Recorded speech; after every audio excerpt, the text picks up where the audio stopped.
এই শুভ দিনটি তোমার জীবনে আসুক বারবার এবং অনেক খুশি নিয়ে আসুক। Wishing you many happy returns of the day. তো আমার ছেলের জন্মদিন ছিল বন্ধুরা।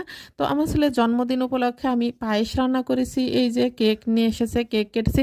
তাছাড়া কেকটা হচ্ছে ওইভাবে কাটা হয় না, আমরা ঘরোয়াভাবেই আমার ছেলের জন্মদিনটা প্রতি বছরে পালন করি। ওই আত্মীয় স্বজন কখনো কাউকে দাওয়াত করা হয় না, ওই ঘরে ওর যেটা পছন্দ সেই খাবারটাই রান্না হয়।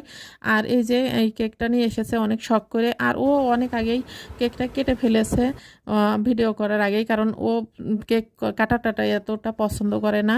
তো ও কি করেছে, বাসার ভিতর যে ছোট মানুষ আছে, ছোট মানুষদের সাথে ও কেক কেটে খেয়ে ফেলেছে।